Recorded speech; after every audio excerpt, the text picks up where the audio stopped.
그 새 정부 같은 경우에 인수위가 없기 때문에 사실은 이제 산적한 어떤 현안을 해결하는 데 굉장한 좀 어려움이 있는 것 같습니다. 이제 그렇기 때문에 이제 지금 이제 모든 사람들이 뭔가 이제 지혜를 좀 모아야 되는데요.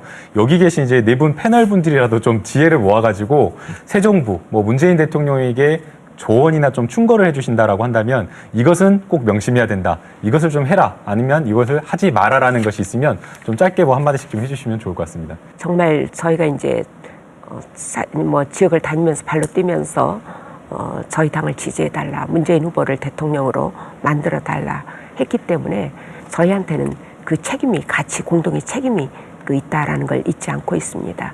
그래서 문재인 대표에게 제가 요구하는 것은 문재인 대표는 굉장히 제가 봤을 때는 원칙적인 분이고 굉장히 인내력이 강한 사람입니다.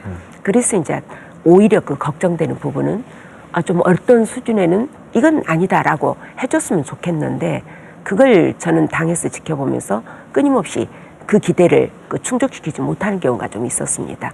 그러다 보니까 때때로 너무 뭐 카리스마가 없는 거 아니야? 결단력이 없는 거 아니야? 이런 얘기를 들었기 때문에 이제 대통령으로서 정말 적절하게 그 인내력도 갖고 소통하는 거 이제 중요합니다. 그러나 그러면서도 어떤 결단이 필요한 순간에 그 대통령으로서 책임지는 자세로 결단을 해주시기를 또 부탁드리고 싶습니다.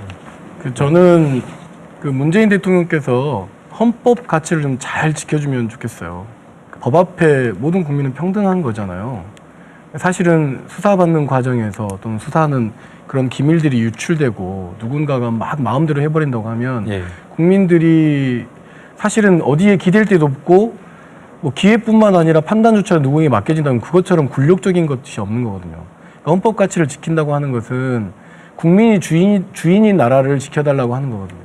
굉장히 궁금한 것들이 많아 합니다. 뭐 4대강 문제랄지, 뭐 세월호 7시간의 문제랄지, 박근혜 최순실 도대체 재산이 얼마나 되는 문제랄지, 특검법을 보완하는 문제랄지 이런 문제들을 통합이라는 차원에서 묻을 일이 아니라고 생각했거든요. 이거는 정당한 제도위에서 이 문제가 될 수 있도록 진상을 밝혀내고 그런 사실을 밝혀내는 것을 통합적 차원에서 계속 지켜주셨으면 좋겠다라고 하는 거예요.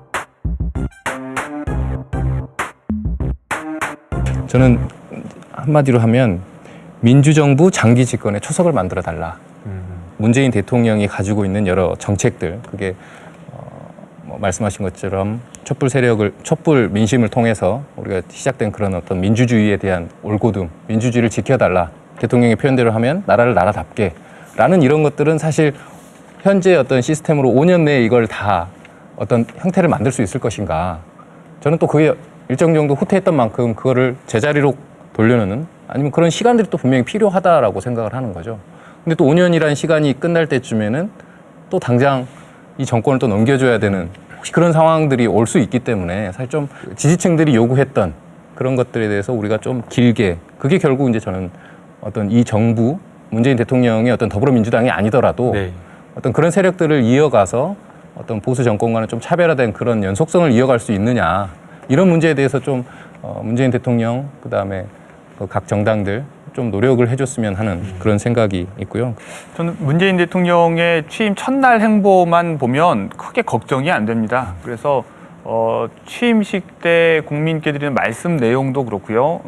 뭐냐면 야당 대표들을 만나서 무슨 얘기를 하셨냐면 이제 안보와 북한 관련해서는 정보를 공유하겠다 이런 얘기도 하셨고 또 취임사에서는 권력기관을 독립시키고 견제장치를 마련해서 제도화하겠다. 이제 이런 얘기들만 이제 제대로만 실천된다 그러면 크게 걱정이 안 되는데 의회를 우회해서 국민과 직접 뭔가를 하려고 하는 것을 전 경계해야 된다고 봅니다. 그러니까 특히나 지금 촛불 집회를 거쳐서 탄핵되고 당선된 대통령이어서 유권자들 입장에서도 워낙 이제 기대가 클 수도 있고 껐딱하면 또 광장으로 나오려고 하는 성향이 있을 수도 있는데 저는 이것을 문재인 대통령 스스로 좀 경계하고 가능한 대로 최대한 의회가 정말 말도 안 되는 생 트집을 잡지 않는 한 의회를 우회하지 않고 의회를 통해서 국민을 설득하려고 하는 노력을 해야 민주주의가 제도적으로 안착된다고 저는 그렇게 생각합니다. 유연하게 사고를 하는 게 또 중요하고 또 의회를 배제하지 말고 의회를 통해서 이야기를 하라. 좋은 말씀인 것 같습니다. 선거는 끝났지만 새 정부, 새 대통령이 국정을 운영하는 힘 역시 국민으로부터 나온다는 것 절대 잊지 말아야 될 것 같습니다. 리얼토크 날 다음 주에 뵙겠습니다.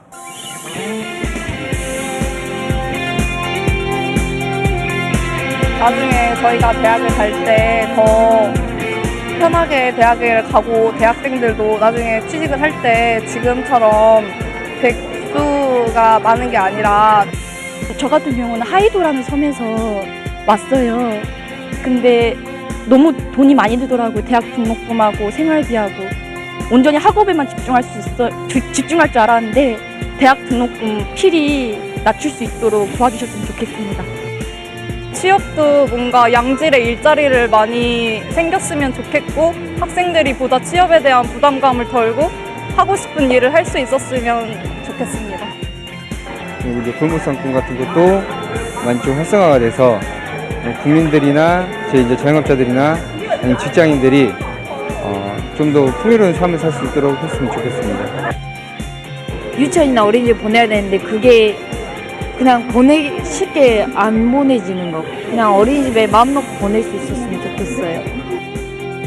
또 이렇게 서민이 참 살기가 힘들잖아요. 그래서 좀 구석구석 이렇게 좀 귀가 좀 열려있는 그런 대통령이 됐으면 좋겠습니다.